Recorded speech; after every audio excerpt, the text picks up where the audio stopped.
Donald Trump's campaign was the most anti-immigration we've ever seen from a US president, and clearly he sees getting inward migration down as a key goal for his base. But as you might expect, his reasoning is pretty illogical, and even people who align more to the right of the political spectrum are doubting his plans. So on the left, the cultural benefits of migration are often touted, and we don't want to dismiss those at all, but we want to find out on purely practical matters why it is that Trump is simply wrong. So to discuss the migration question, we were joined by Alex Nowrasteh of the Cato Institute, Vice President for Economic and Social Policy Studies and an expert on immigration. Take a listen.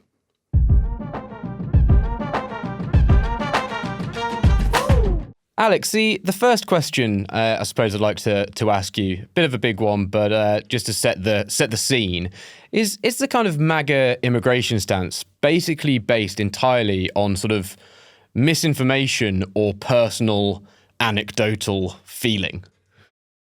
Not 100%, but a large portion of it certainly is. So to put an example, I guess, of something that is not purely sort of anecdotal or feelings-based, right? There was a lot of chaos along the U.S.-Mexico border during the Biden administration. And I think a lot of the nativist impulse in American politics today is like a residual effect of seeing that actual chaos that occurred. But when you drill down into like the hardcore Trumpism, the stuff from the first administration based on crime, fears of terrorism, fears of welfare use, etc., that's just all entirely wrong. It's entirely the opposite. Immigrants are less likely to be criminals. The terrorism threat is very low in the US, and they use less welfare than Americans. And a lot of the talking points about this are about specific individuals who were murdered, tragically murdered by an immigrant or an illegal immigrant. But those are horrible individual circumstances that stand out because those types of crimes are really just so rare in the United States. It's a hard thing when it comes to discussing this because of how emotive people do make it. Do you find yourself constantly having to try and insist people do, as you say, ground it somewhat in facts and statistics, but because the anecdotes are so emotive, it's quite hard to make people do that? It's very hard. I mean, I am at a continual disadvantage, not to talk myself up, right? But people like me who are pro-immigration in the U.S. are quite a disadvantage because I can't point to the vast majority of immigrants who didn't commit a crime and say, see, this guy didn't commit a crime, this guy didn't. But it's very easy to focus on the circumstances where somebody does do something reprehensible that deserves, the government to come in and punish them. But yeah, I get accused of being like this cold calculator. I'm just adding up the numbers, adding up the lives, and I'm just this cold sort of economist sitting in Washington, D.C., playing with people's lives. That is leveled at me sometimes, but I don't think there's any other way to evaluate the impact of something so broad and so vast, so large and important as immigration, except by taking a step back and looking at the facts and the statistics. The whole debate gets it is very complicated, and sometimes the MAGA movement, people like Trump, want to sort of flood the zone with information, and it feels like they want to make it more complicated to make that debate harder to have and to make their stances harder to refute. But simplifying it, with Trump and his position generally, is he basically just a nationalist? And is that just how we have to look at it, and that kind of is where all of this stems from?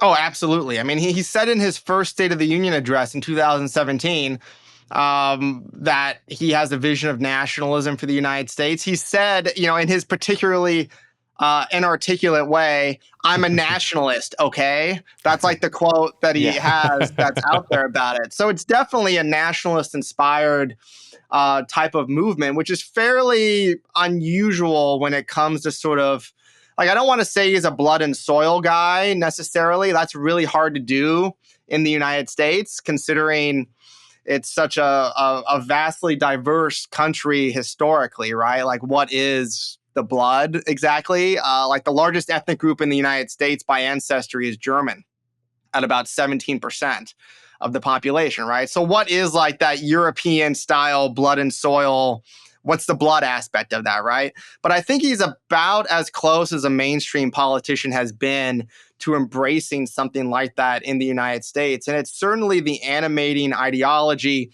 behind folks like Stephen Miller, who is his domestic policy advisor now and was his immigration advisor during his first administration, and behind a lot of the conservative and right-wing and nationalist, explicitly nationalist think tanks in Washington, D.C. that have helped him craft his immigration plans. Is it one of the things that maybe does make Trump somewhat unique in the line of even Republican presidents? This kind of the style of nationalism he is putting across doesn't, to me, seem to chime with what most people see as being uniquely American. So does it always feel strange to look at it that he's talking about America first, but actually, even going back to, say, I don't know, George W. Bush, he would be horrified by these sort of stances. Past Republican presidents wouldn't chime with this. And do you think the public, is it quite a new sort of way to look upon nationalism that maybe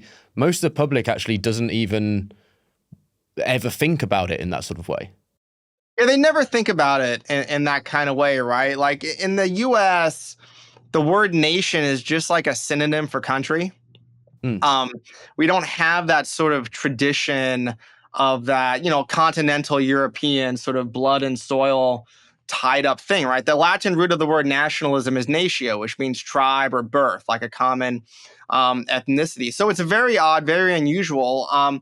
George W. Bush was not like that at all. I mean, George W. Bush gets accused of being a nationalist, and maybe like in a pre-Trumpian American sense of the word, meaning like a really strong military and foreign policy, that could be true.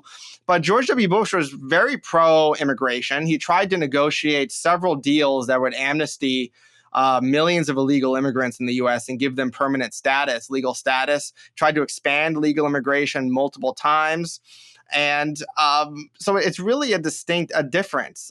This has been said probably a million times, but Trump really is different from other Republicans who preceded him, both in the policies he's focused on and the way that he describes them, his ideology that governs how he's pushing. I mean, on immigration, on trade, on foreign policy, he really is a different type of president, a different type of Republican, and he has changed the Republican Party vastly. I don't usually say this, but he is the most brilliant political entrepreneur, certainly in my lifetime and probably in generations in the United States. He took over a party, he changed it, and he's convinced basically all conservatives and and a lot of other Americans to go along with him on this. And I don't think you can point to another person who's had that much of an impact. With that, the sort of the way he's changed things, we want to drill down more into the immigration policy specifically,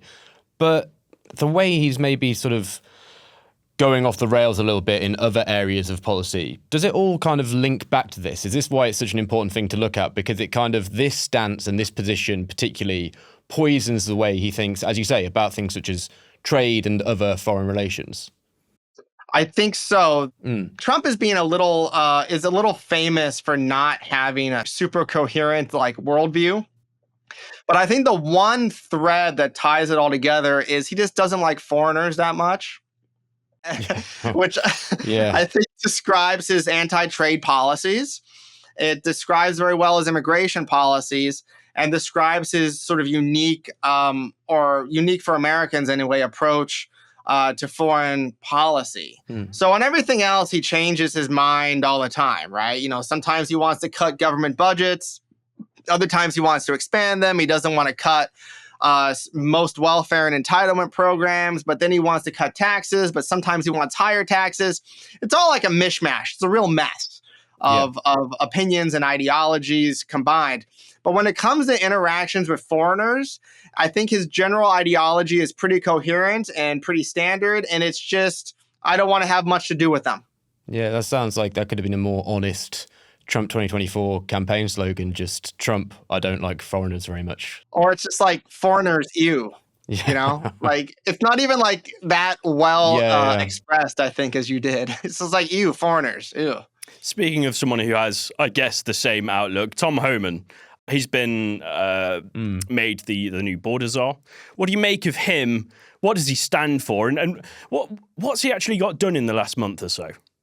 So I've met Tom Homan multiple times over the last 15 years. He used to be he was a bureaucrat. He worked for the federal government and immigration enforcement. He worked under Obama. Obama gave him an award for the work that he did for immigration and customs enforcement. He was like a level-headed sort of law enforcement guy.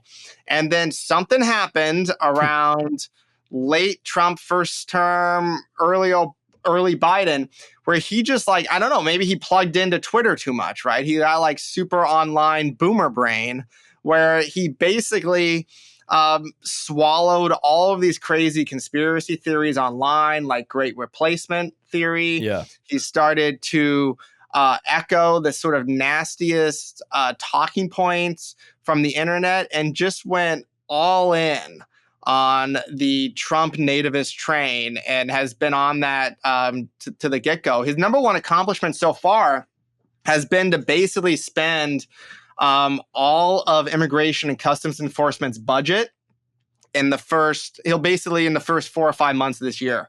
It'll all be run out by detaining a large number of people who have been apprehended in some of these raids in American cities. So basically his number one accomplishment is bankrupting interior immigration enforcement in the United States so far. With the online focus edge, is a slight maybe way to look at this where there's maybe a bit of a silver lining is that they wrap everything they're doing up as being populist, but is it it's popular among fringe right-wing people online, and maybe it's not actually quite so popular in America generally, or I don't know, am I being naive there? I think it's definitely more popular than it was 4 or 5 years ago because of the border chaos. People see border chaos, they don't like it. I actually call it chaos theory because I think that border chaos really drives American public opinion about immigration. And chaos associated with maybe stuff you've seen in New York City with migrants there and other types of things. That really drives public opinion more than anything else. And I think what you're going to see over the next year is because the number of people crossing the border has declined so substantially. It's been declining for a year, but it's really nosedived in the first few months of the Trump administration, that fear about immigration is going to subside and be replaced with, immigration's fine, which is basically what most Americans think about it most of the time. So there's definitely a third of the population who I think at any time would want to deport every illegal immigrant and a large number of legal immigrants. But it's that sort of middle portion that changes its mind in response to chaos that really determines what public policies are going to be. And the Trump administration is going to do what it did last time. It's going to overstep. It's going to result in a lot of chaos. There are going to be some very sympathetic individuals who are going to be apprehended or deported. And they're going to be in hot water in terms of public opinion. I think by later this year or early next year, we're going to see all these polls shift toward a lot more sympathy for immigration in the United States. Just going back to what you mentioned around raids, you used the word chaos, which, kind of sums up what we've seen with these raids, especially in the likes of Chicago, for example. Can you sum up what purpose these raids have and how has the public really reacted to them, not just from a democratic standpoint, but from a I guess a GOP standpoint as well? So the public has not reacted too much to them. There have been some shocking images. There have been some individuals arrested who are American citizens and then released. And there's a lot, but the whole major point is basically to scare people. Right. It's basically to scare illegal immigrants, to convince them to leave. It's to scare American businesses, to convince them not to hire illegal immigrants. And I think the best example of this was the people that they started to send to Guantanamo Bay. Yes. Which is, of course, the prison camp where they kept a lot of the terror suspects during the war on terrorism, which has sort of a legal gray area where maybe the Constitution applies, maybe not. Who knows? We're just going to ignore it type situation. And they started saying that they were going to ship some of the worst criminals there. And then it turned out that 40% of the people shipped there had, no criminal charges pending against them whatsoever, because being in the U.S. illegally is actually not a criminal offense. It's a civil offense. So that's actually not a crime. So they stopped doing that after about a month and a half, because the cost of flying somebody there is like $20,000. Yeah. So they realized, okay, this probably is not worth the bang for the buck, but it certainly has scared a lot of people. So if you want to talk to people who are illegal immigrants or who work with illegal immigrants, there's definitely a lot more fear than there used to be. And they're trying to keep their noses clean. They're trying to really stay on the right side of the law in every other way possible to avoid being arrested for another offense and ending up in America's gulag. So is that basically, I guess, to sum up Trump's policies around immigration largely, is it rule via fear, essentially?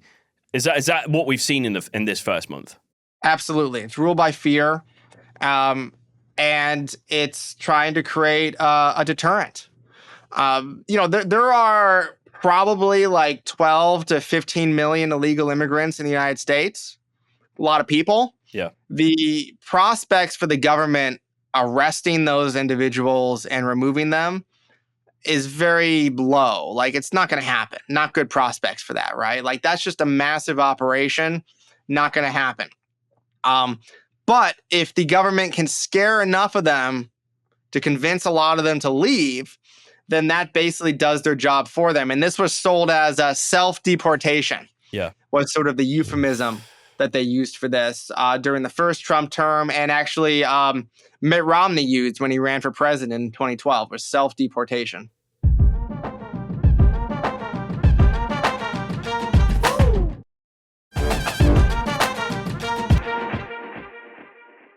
This sort of function creep almost that we're seeing here is, it's like Trump says that it's illegal immigrants are the main thing he's got an issue with, and then that seems to be spreading to that, legal migration is going to be quashed as well, and there's things there. But also, I mean, on the fear, is there a real risk here of seeing people who are legitimately, even citizens, but basically that have some sort of, background of having been from another country, who might get swept up by this because they're casting the net so broadly?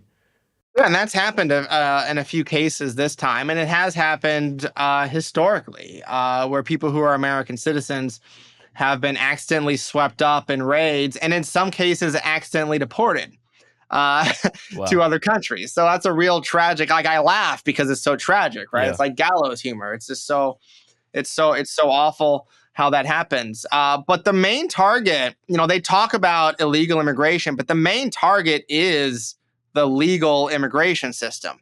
That is what President Trump has the most control over, and what he closed down the most when he was first president. He reduced legal immigration, while he had basically no effect on illegal immigration his first time in office. So that's what he's going to go after.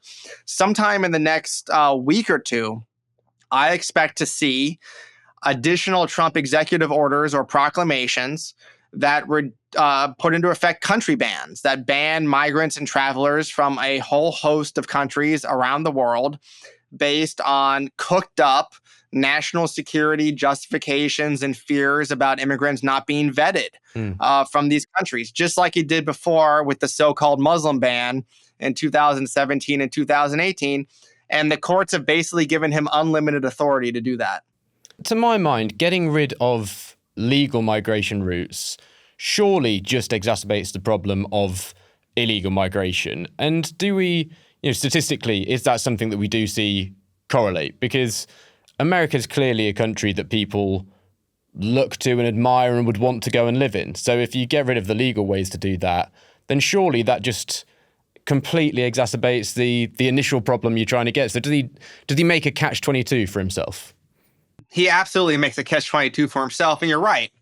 There's a strong empirical relationship to when immigration is more closed off to the United States, legal immigration, more illegal immigrants come. We see this closely along the border. We also see a relationship where when unemployment's very low in the United States, many more illegal immigrants come because there's just more job opportunities here. So it does create a bit of a catch-22 for him. I think the saving grace on this for him is that the economy seems to be heading toward a recession. Yeah. So there won't be that much labor demand for immigrants in the first place, even if there's a reduction in legal immigration. But yeah, it is a catch-22. And it's basically the catch-22 of all of American immigration policy is that people don't like chaos. The chaos is caused by illegal immigrants who come because there's no legal way for them to come. And then the response politically is to try to reduce legal immigration. So that's the catch-22, where a long-term reformer who wants to increase legal immigration has to get the border under control before he increases legal immigration. But he can't get the border under control until he increases legal immigration. It's just very difficult to do that. So it's a real conundrum for him and for every American politician. On the economy and immigration, I found a quote that you wrote: all immigrants consumed 21% less welfare and entitlement benefits than native-born Americans on a per capita basis in 2022, based on data from the Survey of Income and Program Participation. So does that essentially mean that the blame, I guess, that's been laid at the door of immigrants over the state of the US economy is simply nothing more than political scapegoating? It's 100% political scapegoating. I mean, immigrants can blame for everything. You know, when they work too hard and work too much, they're taking American jobs. They get accused of using welfare while taking jobs at the same time, which doesn't make any sense if you know anything about the American welfare state and how it operates. And then if immigrants are low skilled, and they're working here in the United States, the argument is, well, they're not meritorious enough. If they're too high skilled, it's, well, they're crushing opportunities for Americans to move up. And if they're the same skills as everybody else, it's, well, they're not good enough to come to this country, right? So, like, there's nothing that they can do to really win and to get the support of American nativists to let them in. But American immigrants do very well. They have very little recourse to welfare. And even when they do have access to these benefits, they use them at a lower dollar value. So it's a tremendous system that we have. I mean, it's broken in a lot of ways, and I wish it worked a lot better, and I wish we had more legal immigration. But pretty much how it operates right now, it's going to be really easy for the Trump administration to break it and to make things worse. Just on the numbers on some of the things here. So violence committed by immigrants, could you just give me a bit of the statistics around that just show that it really isn't the sort of fear that Trump is trying to make out that it should be? Yeah, so legal immigrants in the United States have an incarceration rate about 70% below native-born Americans. Illegal immigrants, it's about half that of native-born Americans. And that's incarceration rates. People have been convicted of a crime and sent to prison.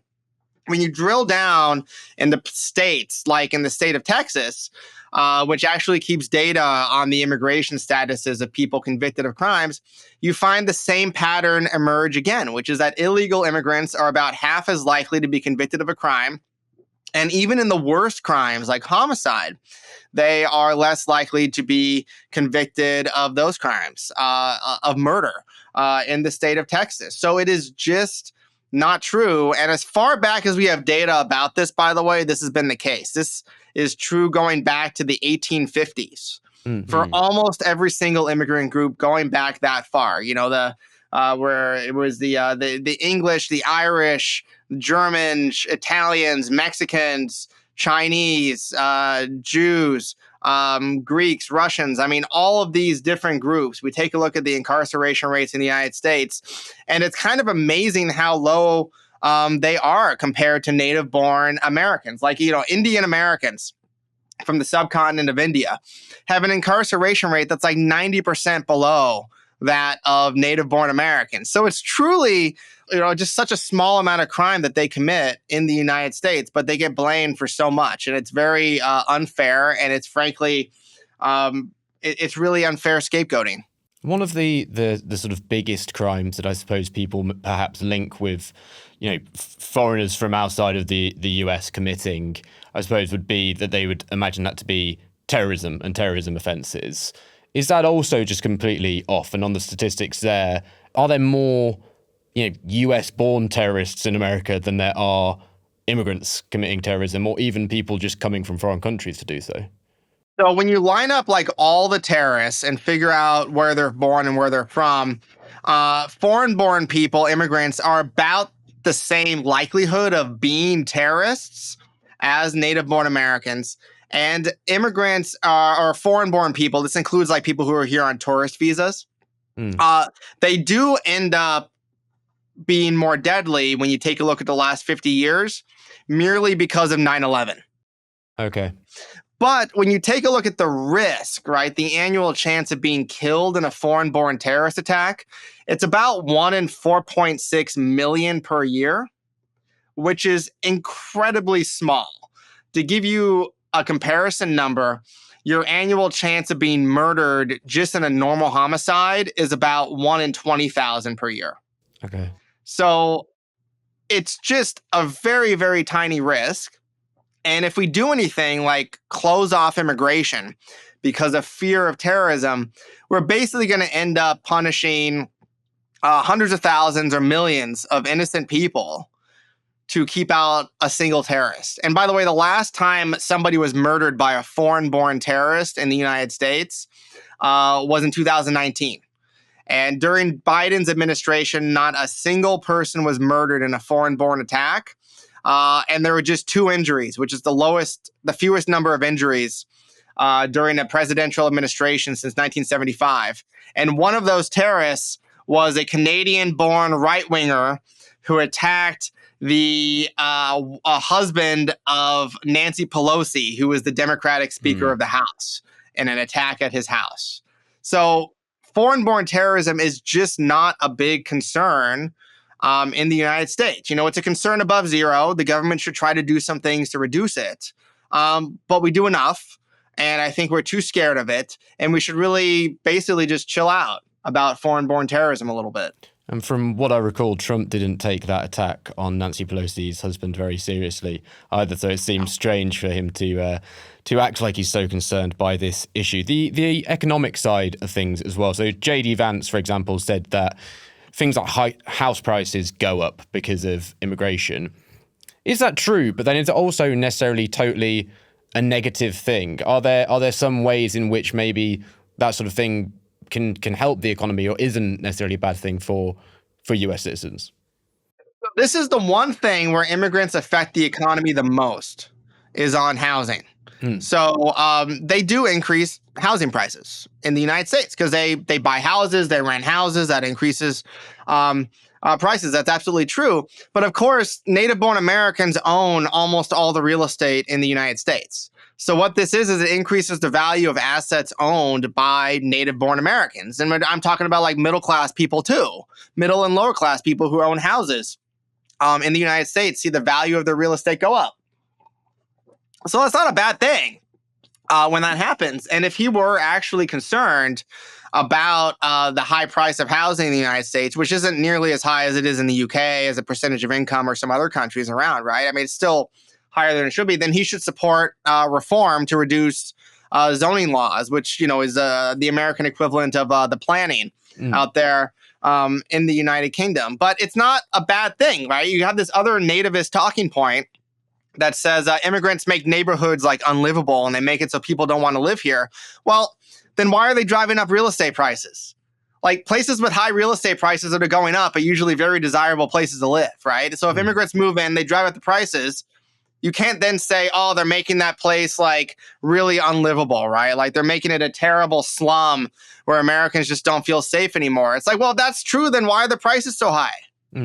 So it just doesn't make any sense. Like you just can't have it, you know, both ways. Say that immigrants are destroying America and they're increasing real estate prices. Like that just doesn't make any sense. How do you see immigration maybe over the next few years sort of changing? Could things like as well, tariffs, for example, that are clearly being designed to be punitive on countries, you know, neighbors such as Mexico and Canada, could we see an increase of people wanting to come from those countries to the US? If you're going to punish your neighbors, surely your closest places that you would expect migration to come from, you might end up doing that for yourself. So how do you see things changing? So I see the Trump administration reducing legal immigration to the United States. He's already done this by canceling the refugee program. And he's already basically ended asylum in most ways in the United States. And I think we're going to start seeing a lot more regulations on different types of visas come out, and just the president reducing the number of immigrants who can come over the next couple of years. Now, to the extent that tariffs hurt the economies in other countries and thus make the United States relatively more desirable location to go, that could increase some immigration from those places to the United States. But in the same token, those tariffs are also going to hurt the U.S. economy and reduce labor demand. So how that's going to shake up in the end is I can't really predict that. It could go either way, but it's like he's hurting the United States.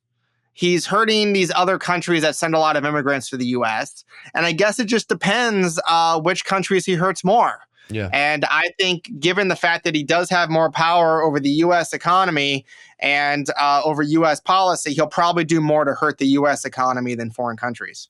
A final question, and again, sorry, this is quite a big one, but if you could say, I mean, this is hard because when I think of ways to tout the benefits of immigration, if I think of some of the obvious things you said of they clearly don't detract in the way that you expect, and then culturally, I personally see generally it as a massive positive, that it brings a cultural diversity as a positive thing for a country. But that argument, I imagine, wouldn't really cut through with a lot of these people. So what would you say to these people to make them realize that they're just completely wrong?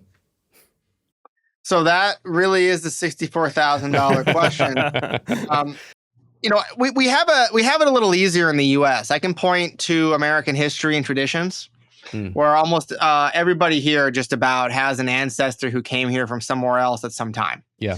And to say, listen, the people who are coming here today are just like your ancestors who came to the United States. They want to be Americans. They're patriotic. They like the values that the United States stands for, and they want to work hard and become rich and make it. And we should let them do that the same way that our ancestors did. Humans are the most valuable resource. They work, they create, they start businesses, they shake things up a little bit, right? Some of them are not good people, right? And we should try to keep those individuals out. But ultimately, immigration is like a big baby boom. But we don't have to pay for all the diapers or the schooling. And that's tremendously powerful and successful. It's been one of America's secret sauces. Like, one of the statistics I like to say is if they stopped immigration in the year 1800, the United States would have about 100 million people living here. And there is no way that the United States with 100 million people would be the wealthy, successful, and relatively free country that it is today. So I make a lot of emotional appeals to American history, to American patriotism, and to some kind of facts. But I've learned, unfortunately, that people don't care that much about economics when debating this. And that, unfortunately, is the easiest case to make. Alex, thanks so much for your time today. Really appreciate it. Thank you for having me on. It was a blast.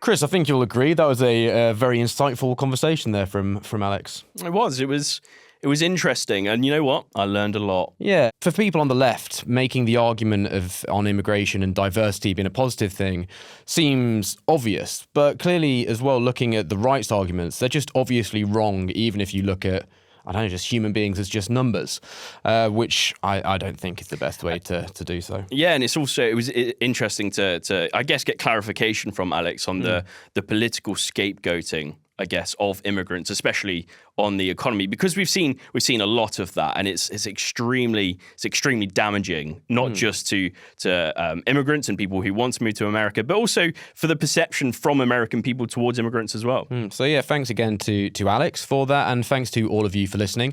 If you want to help us keep having conversations like this, remember that you can back us on Patreon. If you go to patreon.com/American Friction, there's a link in the show notes. It'll help us to keep going, and you'll also get bonus content and to listen to the episodes ad-free. Thank you very much for listening to American Friction.